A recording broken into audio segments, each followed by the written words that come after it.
السلام نے فرمایا سیام جنت، لوگوں روزہ جو ہے یہ ڈھال ہے. فَإِذَا كَانَ يَوْمُ صَوْمِ أَحَدِكُمْ فَلَا يَرْفَثْ وَلَا يَغْتَبْ. جب تم میں سے کوئی روزے کی حالت میں ہو نہ وہ رفث کام کرے، لغو بیہودگی والی کام کرے اور نہ ہی غیبت کرے. اب یہ وہ اعمال ہے جو روزے کو ضائع کر دیتے، حتیٰ کہ نبی علیہ السلام نے فرمایا کہ تم کسی کو گالی بھی نہ دو. اگر کوئی تمہیں گالی دے تو اسے کہو کہ انا صائم، میں روزے سے ہو، تو مطلب دے دو کہ میں روزے کی حالت میں روزے کی حالت. یہ یاد رکھیے، قتل و غارت، چوری ڈکیتی، جھوٹ فراڈ، مکر و فریب، اور اس کے ساتھ ساتھ کسی کو ناجائز تکلیف دینا، غیبت کرنا، چغلی کرنا، بہتان بازی کرنا، کسی پہ تہمت لگانا، اگر ہم رمضان میں نہیں چھوڑیں گے تو یاد رکھیے کل قیامت کے دن اللہ کی عدالت میں دیکھی اس نمازی کو بلایا جائے، اس زکوٰۃ دینے والے کو بلایا جائے، اس روزہ رکھنے والے کو بلایا جائے. اللہ یہ کون بندے ہیں؟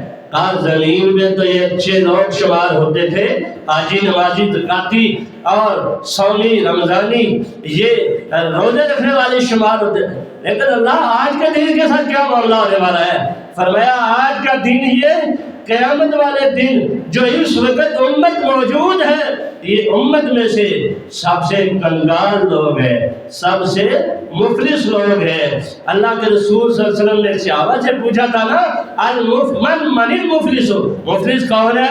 قال المفلس فینا من لا درہم لہ ولا دینار لہ، کہ جس کے بعد دل میں دینار نہ ہو، پیسے نہ ہو. آپ نے فرمایا نہیں، میری امت میں سے قیامت والے دن مفلس وہ ہوگا، کنگال وہ ہوگا کہ جس کے پاس روزے بھی ہوں گے، نمازیں بھی ہوں گی، زکات بھی ہوگا، لیکن کسی کو گالی دی ہوگی، کسی کو ناجائز تھپڑ مارا ہوگا، کسی پہ تہمت لگائی، کسی پہ الزام تراشی کی، کسی کی غیبت اور چغلی کی. فرمایا اس کو جہنم کے اندر پھینک کے جہنم سے بڑھائی جائے. اعاذ اللہ منہ. اللہ ایسے لوگوں سے ہمیں بچا دے، محفوظ کر دے. تو ہمیں کوشش کرنی چاہیے کہ روزے کی حالت میں تمام قسم کی لغویات سے محفوظ رکھیں. اس لیے نبی علیہ السلام نے فرمایا تھا من لم یدع قول الزور فلیس والعمل به فلیس للہ حاجۃ ان یدع طعامہ و شرابہ، کہ جو حالت روزہ کے اندر بھی کھانا پینا چھوڑ کر بھی جھوٹ کو، مکر و فریب کو، غیبت، چغلی، گالی گلوچ، لڑائی جھگڑے کو نہیں چھوڑتا، فرمایا ایسے شخص کو اللہ کو کوئی ضرورت نہیں ہے اس کے کھانا پینا چھوڑنے کی. یہ تو بھوک ہڑتال ہے، بھوکا پیاسا رہتا ہے صبح سے شام تک. کیا فائدہ تیرا بھوکا پیاسا رہنے؟ بھائیو روزے جس شوق سے ہم رکھتے ہیں، اسی طرح کوشش کریں کہ روزوں کے جو تقاضے ہیں ان کو بھی پورا کریں اور تمام قسم کی لغویات سے بچیں.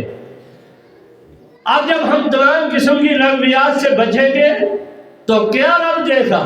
سبائش روزے دار جو روزے کا